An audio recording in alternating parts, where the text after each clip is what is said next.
Hello everyone, welcome to my channel Eternal Philosophia. So today we are going to discuss about tidal hypothesis by James, and later it was modified by Harold Jeffreys. Okay, and in this video we are going to cover कि tidal hypothesis जो था वो कैसे बताता है कि जो हमारा सोलर सिस्टम है वो कैसे फॉर्म हुआ था। ठीक है। And I want to thank you everyone who have subscribed my channel, and those who have not subscribed my channel, please do subscribe, like and comment.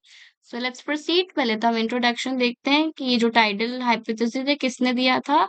Sir James जो कि एक ब्रिटिश साइंटिस्ट थे, उन्होंने propose किया था उनका tidal hypothesis जो कि एक्सप्लेन करता था what origin of earth in 1919।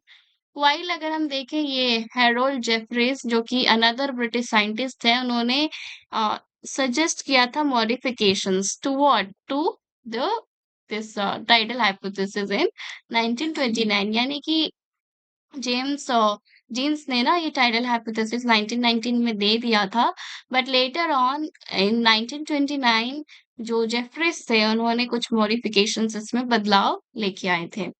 So, making it more relevant and significant in the context of growing knowledge of the cosmic ideas of the first quarter of the 20th century. So, ये जो tidal hypothesis था, ये एक modern theory था about the origin of planet and solar systems. Okay, तो पहले हम James jeans का हाइपोथेसिस देखते हैं वो क्या था। So, the solar system formed due to close encounter between the primitive sun and the passing intruding star. So, जो solar system है वो form हुआ किससे? ये sun हो गया और what? This intruding star जो कि pass हो रहा था sun से. This is intruding star. Okay. This is sun, that is primitive sun, and it is intruding star. सो उसके बाद क्या हुआ, उन्होंने बोला कि जो सन था वो हॉट था, गैसियस था, रोटेटिंग बॉडी था। ठीक है। जो सन था वो बहुत ही गर्म था, इसमें गैसियस थे, मतलब गैसेस थे बहुत सारे, और रोटेटिंग बॉडी था, यानी वो रोटेट हो रहा था। सो जो इंट्रूडिंग स्टार है मच लार्जर देन सन, यानी कि जो इंट्रूडिंग स्टार है वो सन से बड़ा था। ओके। जो इंट्रूडिंग स्टार था वो सन से बड़ा था and pass very close to it, और वो पास हुआ सन से बहुत ही पास से। Due to strong gravitational tidal forces material was pulled out from the sun surface. जब ये पास हो रहा था विद द सन, तो क्या हुआ, with the help of this tidal और ग्रेविटेशनल फोर्सेस कुछ मटेरियल्स जो है सन में से ऐसे करके इन्होंने पुल किया, दिस इंक्लूडिंग स्टार ने पुल किया। ठीक है। यानी कि सन में से कुछ मैटर्स थे, मटेरियल्स थे, उसको अपनी ओर खींचा, पुल किया, और इसमें से कुछ मैटर्स निकाले। इसी तरह करके इन्होंने एक शिगर शेप्ड जो हमारा प्लेनेट है उसको फॉर्म किया था। I tell you later about this cigar shaped. Okay. So after this what happened, ये जो इजेक्टेड मटेरियल्स था from a cigar shaped filament thicker in the middle and tapering at the ends. So ये जो Shigar shape था जो कि सन में से निकला था by this including star and because of this gravitational tidal force. Okay. So gravitational tidal force का एक लॉ है कि अगर कोई भी बड़ी चीज जिसका डेंसिटी ज्यादा होगा और सामने अगर कोई चीज है जिसका डेंसिटी कम होगा उस बड़े वाले से, तो क्या करेगा, जो बड़ा वाला डेंसिटी के साथ है, जो कि बड़ा है, भारी है, वो छोटे वाले में से पुल आउट कर सकता है through the gravitational force. Okay. So इन्होंने बोला कि जो एक शिगर शेप्ड इन्होंने this through this including star जो कि इजेक्ट हुआ सन में से, वो बीच में क्या था, बीच में ना थिकर था। और जो साइड में है वो क्या थे, टैपरिंग थे, यानी कि कौन मतलब नोकीला था, साइड में ऐसा शेप बनाया था इन्होंने। ठीक है। एंड इसके बाद क्या हुआ कि जो मिडिल पार्ट था ऑफ द फिलामेंट वो क्या बनाया, उसमें लार्जर प्लैनेट्स बनाए। यानी कि जो मिडिल पार्ट था दिस शिगर का, बीच में लार्ज प्लैनेट बनाए इन्होंने, just like example Jupiter, Saturn, and ends formed with smaller planets like example Mercury, और जो एंड में थे वो छोटे छोटे प्लैनेट्स बने, ठीक है, जैसे कि हम देख सकते हैं मर्क्यूरी। ओके, और जो रिमेनिंग सन था वो क्या बन गया, प्रेजेंट डे सन, यानी कि इसमें से जो बचा इजेक्ट होने के बाद, इसमें से जो मैटर पुल आउट होने के बाद जो बचा वो हमारा प्रेजेंट डे सन बन गया। Okay, so this was the diagram that I tried to draw ऊपर, ठीक है। So this was the sun, this was the intruding star, it came destined and it pulled out these materials from this sun by gravitational pull.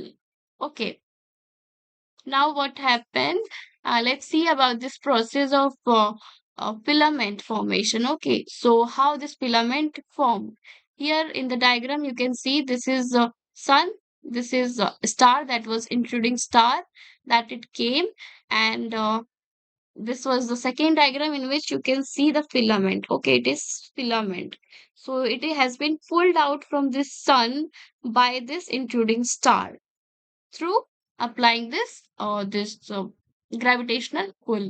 Okay, तो पहले हम देखते हैं इसका close approach क्या था, कि जो इंट्रूडिंग स्टार था वो बहुत ही क्लोज आ गया था प्रिमिटिव सन के।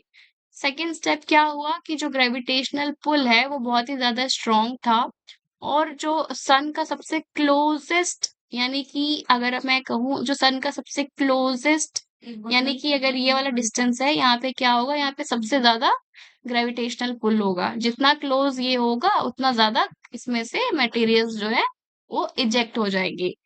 तो फिर क्या हुआ, ग्रेविटेशनल और टाइडल जो फोर्सेस हैं from this intruding star were at their maximum due to minimum distance, यानी कि अगर यहाँ पे सन है, ठीक है, और ये इंट्रूडिंग स्टार जा रहा है ऐसे, तो अगर यहाँ पे है इंट्रूडिंग स्टार तो यहाँ पे जो है थोड़ा सा ही इजेक्ट कर पाएगा। अगर इंट्रूडिंग स्टार यहाँ पे है तो ये बहुत ज्यादा मटेरियल इजेक्ट कर पाएगा, यानी कि जितना डिस्टेंस कम उतना ज्यादा मटेरियल वो इजेक्ट कर पाएगा, ठीक है।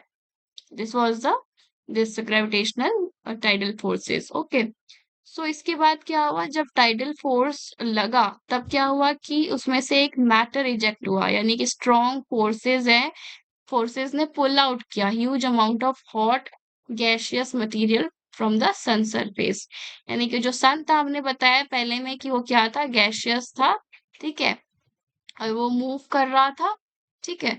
This was the here criteria about this sun, okay, that we have studied here ना, this hot gaseous and rotating body. Now, if we go on to this formation of filament हुआ जो कि ejected material था, और उसने क्या form किया, एक long sugar shaped filament form किया जो कि थिकर था सेंटर में और थिनर था एंड्स में। ओके, सो मैं दिखाती हूँ, इसको बोलते हैं शुगर शेप्ड, इसको बोलते हैं, इसमें बीच में जो है बड़ा है और साइड साइड में छोटा है। तो ये जैसे जुपिटर हो गया हमारा, ये सैटर्न हो गया, ठीक है, ये सारे मतलब डिफरेंट डिफरेंट हमारे प्लैनेट्स बने बाय दिस ग्रेविटेशनल पुल और टाइडल पुल फोर्सेस। सो इसके बाद क्या हुआ, जब वो फिलामेंट बन गया तो जो प्लैनेट्स है उसका फॉर्मेशन हुआ। जो लार्ज प्लैनेट्स थे just like Jupiter and Saturn, वो फॉर्म हुए through this thick central part, यानी जो थिक सेंट्रल पार्ट था उससे लार्जर प्लैनेट्स फॉर्म हुए, और क्योंकि उनका जो फिलामेंट था जो कि इजेक्टेड मटेरियल था वो ज्यादा था, और स्मॉल प्लैनेट्स थे लाइक मर्क्यूरी मार्स, वो फॉर्म हुए टेपरिंग एंड से, जिनका इजेक्टेड मटेरियल काफी कम था as compare to middle one, और जो सन है वो रिमेन रह गया जस्ट लाइक कि जो बचा हुआ पार्ट गैस था, ठीक है, और जो कि हमने बताया कि सन था वो हॉट था, गैशियस था एंड रोटेटिंग, सो जो बचा हुआ था after ejecting all the materials वो क्या बन गया, हमारा सन बन गया, ठीक है, प्रेजेंट इज सन। और सैटेलाइट्स का अरेंजमेंट भी इसी वे में हुआ है। सो जो प्लैनेट्स है, planets form with their own satellites arranged similarly to how they revolve around the sun. इसी तरह इन्होंने planets ने भी अपना अपना satellites बनाया in the same process. Okay, so you have seen just like कि एक sugar shaped बनाया इन्होंने, ठीक है, जो कि middle में thick है, ठीक है, thick है, और side में क्या है, thin है। तो हमारा ठीक जो बड़े प्लैनेट्स है वो हमारे बीच में बने, जैसे लाइक जुपिटर हो गया, ठीक है, सैटर्न हो गया, और ये सारे हो गए, ठीक है। Now if we go on to the modification that has been done by this Harold Jeffreys in 1929. So देखते हैं इन्होंने क्या मॉडिफिकेशन किया था इन दिस टाइडल हाइपोथेसिस। जो जेफरेस थे उन्होंने सजेस्ट किया था कि intruding star collided with companion star, यानी कि इन्होंने बोला कि यहाँ सन था, ठीक है, कि सन है, and according to him there was a companion star and there was this intruding star, ठीक है। So these three were there. This was sun, this was companion star, and this was intruding star. So the second point he talks about कि जो collision हुआ इन दोनों के बीच में, this intruding star and companion star, ठीक है। Collision shattered the companion star. Some debris scattered, some revolved around the sun. यानी कि जब ये दोनों टकराए तो जो कंपेनियन स्टार है वो टुकड़ों टुकड़ों में बट गया, ठीक है, टुकड़ों टुकड़ों में हो गया। कुछ जो है सन के अराउंड में घूमने लगे, ठीक है, कुछ जो है स्पेस में गायब हो गए, ठीक है, स्कैटर्ड। और जो प्लैनेट्स है वो फॉर्म हुए from this debris, not directly from the sun.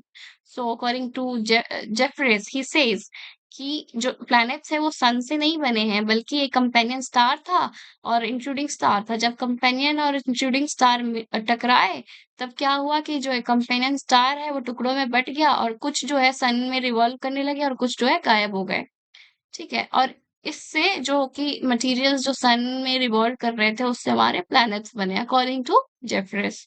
सो ये जो इंट्रूडिंग स्टार था वो एस्केप हो गया after the collision and vanished, यानी कि जब कोलिजन हुआ वो एस्केप हो गया, वहां से चला गया और वैनिश हो गया, खत्म हो गया।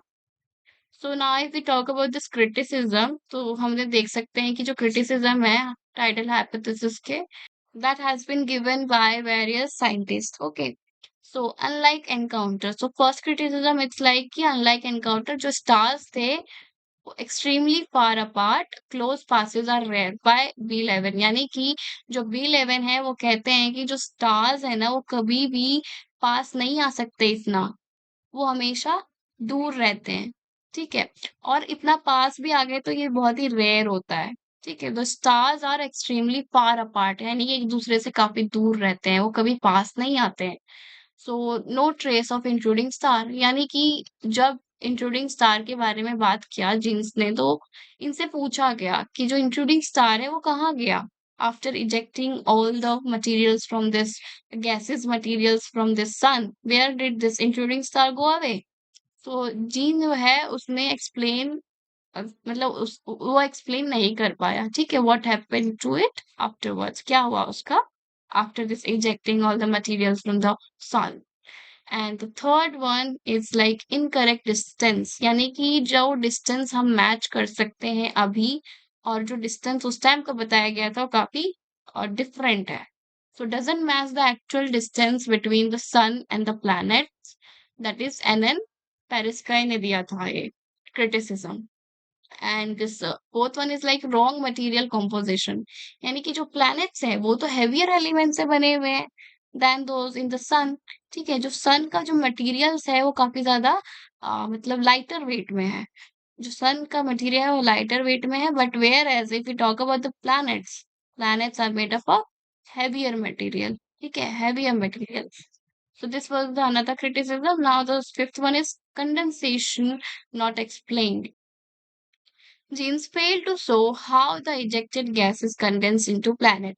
यानी कि इन्होंने जब बोला कि जो सन है उसमें से इंट्रूडिंग स्टार ने इजेक्ट किया फिलामेंट्स को, या फिर हाँ ये फिलामेंट्स को जो कि ना शिगर शेप थे, उनका जो प्रोसेस है वो कैसे प्लैनेट बने उन्होंने तो ये बताया ही नहीं, उन्होंने ये एक्सप्लेन ही नहीं किया और उन्होंने शो ही नहीं किया, ठीक है। So this was the criticism that tidal hypothesis has been faced. Okay, so here we have completed about this tidal hypothesis.